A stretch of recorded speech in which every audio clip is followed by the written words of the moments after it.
जितने प्रत्याशियों ने बक्से में नामांकन किया था आज सबको सिंबल मिला है और फाइनल 15 लोगों का लिस्ट तैयार हुआ है। 15 लोग मैदान में हैं, सबके अपने अपने मुद्दे हैं, सबके अपने अपने दावे हैं और सभी जीत का दावा कर रहे हैं और हम लगातार अलग अलग प्रत्याशियों से बात कर रहे हैं।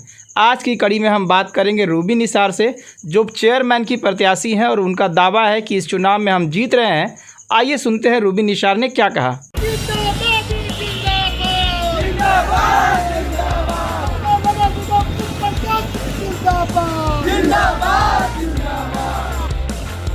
इस जनता की सेवा करेंगे, गरीबों का मदद करेंगे, सबका साथ सबका विकास। बक्सर में सबसे गंदा सबसे शहर में बक्सर है।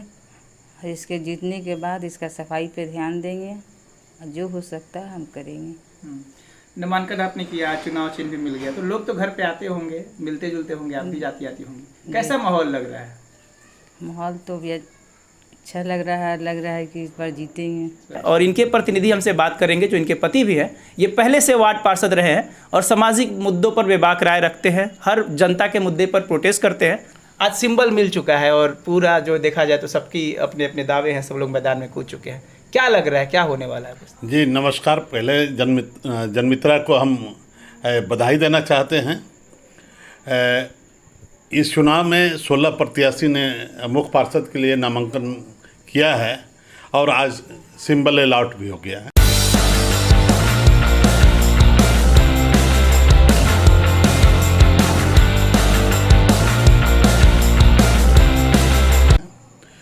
और हमारी धर्मपत्नी इस मैदान में हैं। उनका चुनाव चिन्ह टाइपराइटर मशीन है जो क्रम संख्या 11 पर है।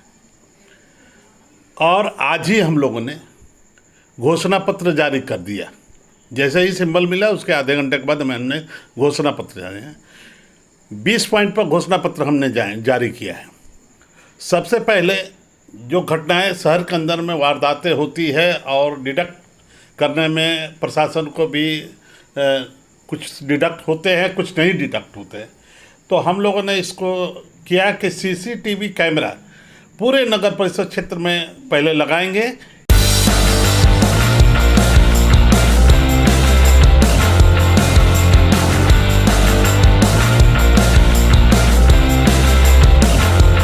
कि कम से कम कोई भी आपराधिक घटना, चाहे रॉबरी हो या मर्डर हो या महिलाओं के साथ बदतमीजी हो, ये सारा हम लोग डिडक्ट कर पाएंगे। प्रशासन को सुविधा मिल जाएगी। ये कम से कम इससे भय बनाया रहेगा कि सीसी कैमरा लगा है तो ये सुरक्षा का काम करेगा। दूसरा चीज़ है कि पूरे नगर में जो खुली नालियां हैं, तो खुली नालियां को आप देखते होंगे कि जहाँ प्लास्टिक का कचरा गिर जाता है तो एक तरह से जाम हो जाता है, फिर वह पानी नहीं निकल पाता है, वो रोड पर आता है। तो पहले हमारा घोषणा पत्र में देखेंगे पूरा नाली को हम पहले पटवाने का काम करेंगे। जहाँ रोड नहीं बना है, जहाँ नाली नहीं है, बहुत से नए परिसीमन के अनुसार वार्ड में बढ़ गए हैं और पुराने भी वार्ड में हैं। 20 साल से एक कमरे में बंद नगर परिषद रहा है और न जनता आवाज़ उठाती है। हम लोग तो 2 टर्म वार्ड कमिश्नर रहे और जनता के मुद्दे सवाल पर हमेशा रोड पर संघर्ष किया है। तो हम पूरी उम्मीद के साथ लड़ रहे हैं कि इस बार जनता का भरोसा हमको मिलेगा, विश्वास मिलेगा और चुनाव जीतेंगे। तो यह काम हम पहले करेंगे कि रोड नाली का निर्माण हो जाए। उसके बाद हमने हॉस्पिटल पर, शिक्षा पर, तमाम चीज़ पर हमने फोकस डाला है कि हर चीज़, जैसे आपका हॉस्पिटल है, हॉस्पिटल पर कोई न दवा समय पर दिया जाता है, ना डॉक्टर उपलब्ध हो पाते हैं। हम लोग ये कहते हैं कि हम निगरानी कराएंगे कि कम से कम नगर परिषद की तरफ से निगरानी होगी कि हर जनता को उसके जो दवा उसको मिलना चाहिए, उसको समय पर डॉक्टर देखे जब जाए, तो ये बहुत बड़ा काम होगा। इसके साथ साथ जितना बिजली की व्यवस्था चौक चौराहा पर, चूँकि स्मार्ट सिटी है भाई, बक्सर अब स्मार्ट है, बक्सर वह बक्सर नहीं रहा। नगर परिषद का 42 वार्ड हो गया और 2011 का जनगणना पे हो रहा है, 21 का जनगणना पे होता है, ये नगर निगम होता है। तो हम लोग चौक चौराहे पर खूब सुसज्जित करेंगे, खूबसूरत बनाएंगे और हर गली वार्ड में बिजली की समुचित व्यवस्था करेंगे। ऐसा नहीं कि फ्यूज हो गया, आप देख रहे हैं कि फ्यूज हो गया फिर कोई सूद लेना है, नहीं, फ्यूज हुआ तो फिर उसको बनाओ। तो हम लोग इस तरह से भी काम करेंगे। फुटपाथी दुकानदार हैं, उनके समुचित व्यवस्था नहीं है, तो हम लोग उन पर भी ध्यान देंगे कि फुटपाथ दुकानदार का समुचित उसकी व्यवस्था कर दी जाए। पहले से भी आवंटन दुकान है, उस आवंटन दुकान को हम सबको बुलाएंगे कि ठीक है, आपका रिन्यूअल नहीं हुआ तो आप रिन्यूअल कराइए भाई, लेकिन सबको अपडेट करें। यहाँ तक कि सफाई कर्मी है या कर्मचारी है नगर परिषद, एक तो कर्मी है सरकारी हैं, एक संविदा पर हैं, उनको समय पर भुगतान नहीं होता है, तो हम लोग उस पर भी ध्यान हम देंगे कि हमारे कर्मी जो नगर परिषद का परिवार है उसको समय पर भुगतान हो, क्योंकि उनके भी परिवार हैं और समय पर उनकी बेटी की शादी हो या बच्चों का पढ़ाई हो या भोजन की व्यवस्था है, तो समय पर अगर मिलेगा तो उसको भी हम लोग समय पर हम लोग देने का काम करें। यहाँ तक कि विकलांग अगर शहर के अंदर में तो उसका सर्वे करेंगे और उसको जो लाभ मिल रहा है उसे।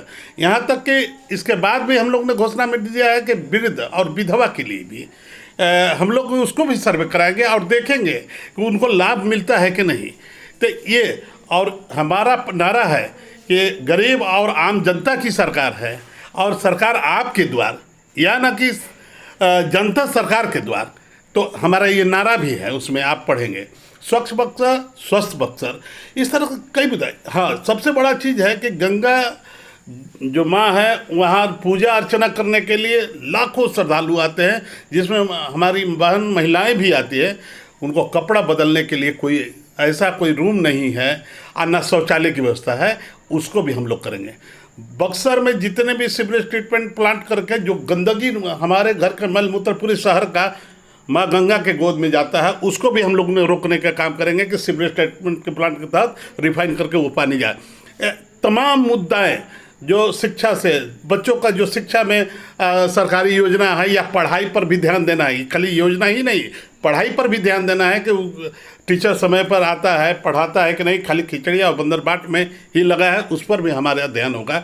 ये तमाम मुद्दे शहर में ज्वलन से ज्वलन मुद्दे, और ये भी अभी हमको यह भी है कि बक्सर पूरे हिंदुस्तान में ये पहला या दूसरा गंदगी का शहर है। इतना गंदगी, कल कलेक्टर साहब यहाँ हम बैठे थे और गंदगी पर जब नगर परिषद से बात हुई तो हम लोगों ने कहा कि जहाँ रामलीला मंच के बगल में खड़े कूड़ा का अंबार है, इतना बड़ा दशहरा का त्यौहार है और वहाँ कूड़ा डमे, तो नगर परिषद के एग्जीक्यूटिव अफसर कहते हैं कि भाई हमारे लिए कोई व्यवस्था नहीं है, हम मजबूरी में हम यहाँ फेंकते हैं। तो इस पर भी हमारा ध्यान होना चाहिए। ये विश्वामित्र की धरती है, यहाँ भगवान राम ने शिक्षा राम और लक्ष्मण ने शिक्षा ग्रहण किया था और वह नगरी है, ये शिक्षा की नगरी है। हम शिक्षा वाले हैं और हम चाहते हैं कि घर घर शिक्षा का अलग जगह। यहाँ तो स्पोर्ट्स पर खेल पर भी हम लोगों ने दिया है कि नहीं, बच्चों के खेल के लिए भी व्यवस्था किया जाए कि कम से कम बच्चे खेल कूद में यहाँ से स्टेट खेले, स्टेट से देश को खेले, देश से फिर वर्ल्ड में खेले, तो इस पर भी हमारा फोकस रहेगा। आपने जिस तरीके से एक एक करके हर पहलू को टच किया, चाहे महिलाओं का इशू हो, क्राइम का मसला हो, बच्चों का मसला हो, खेल स्वास्थ्य तमाम चीज़ें, लेकिन जब इतना कुछ आप जिस तरीके से बता रहे हैं तो इससे पहले भी जो लोग प्रतिनिधि आते हैं इसी तरीके से दावे करते हैं, वादे करते हैं, लेकिन क्या वजह होती है कि काम नहीं हो पाता और अभी भी काम नहीं हो पाया सर? देखिए, जब मेरा 32 साल का राजनीतिक सफ़र है, मतलब रेगुलर रनिंग पर, ऐसे तो 35-36 साल का सफ़र है, लेकिन फुल फ्लेज में 32 साल से आज भी हम रोड पर संघर्ष करते हैं। आपने देखा होगा स्कूल के फीस के माफ़ी के सवाल पर हमने जहाँ मारा तो रेल का बहुत बड़ा ऑल इंडिया लेवल पर धरना भी किया, तो एनआरसी के मुद्दे पर भी हमने बात किया, बेरोजगारों के लिए भी बात किया, इस तमाम मुद्दे पर हम रोड पर। लेकिन जहाँ आपका सवाल है कि सारे लोग वादा करते हैं और कर नहीं पाते हैं, आपका यही क्वेश्चन। तो जो आदमी ज़मीन से जुड़ा होगा, जो आदमी शिक्षा से जुड़ा होगा और भ्रष्टाचार के खिलाफ हम हमेशा आवाज़ उठाते रहे, और जब हम ही भ्रष्टाचार के खिलाफ उठाते रहे और कल हम ही बिक जाए तो फिर वह मुद्दा गौन हो जाएगा। इसलिए न भ्रष्टाचार करना है न किसी को करने देना है। मेरा एक मुद्दा कि 1 सप्ताह के अंदर हम ऐसा नियम बनाएंगे कि कोई भी आवेदन देता है तो उसका 1 सप्ताह के अंदर में निराकरण होगा। या तो काम करने वाला तो 1 सप्ताह के अंदर हो जाएगा, नहीं होगा तो उसका कारण बताकर उनको जवाब दिया जाएगा। जनता दरबार भी हर वार्ड में लगाई जाएगी। इस तरह के। हाँ, कब्रिस्तान और शमशान पर हमारा ये भी फोकस रहेगा कि अंतिम जब शव यात्रा होता है तो वहाँ इतना गंदगी का अंबार होता है, ना बैठने की व्यवस्था होती है, न जल की व्यवस्था है, ना लाइट की व्यवस्था होती है।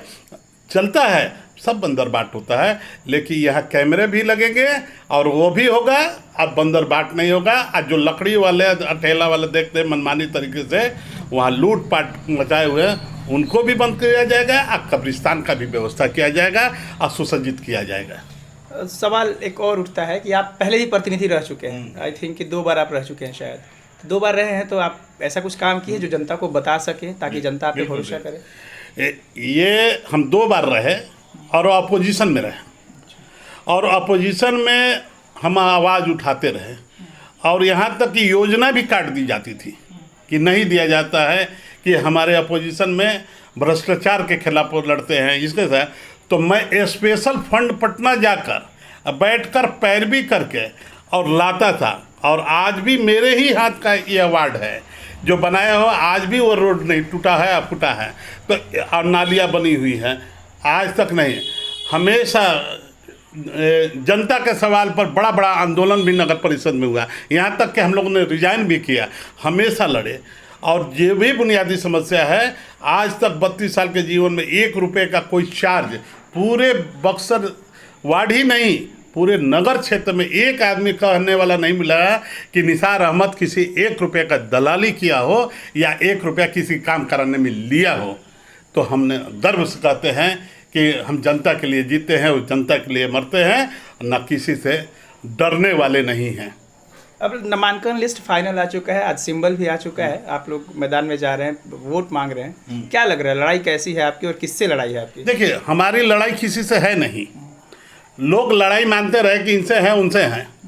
जनता के सवाल में 16 में आपको मैं कहता हूँ, चैलेंज देता हूँ कि 16 लोग को बुलाकर एक मंच पर डिबेट करा लीजिए, मेरे बात का जवाब या उनके बात का मैं जवाब नहीं दूंगा तो फिर बात खाली चुनाव आ गया, मेला है, 500 रुपये लगने वाले हैं, 1000 रुपये लगने वाले, नॉमिनेशन कर दिए, हाथ जोड़ लिए कि हमको वोट दीजिए।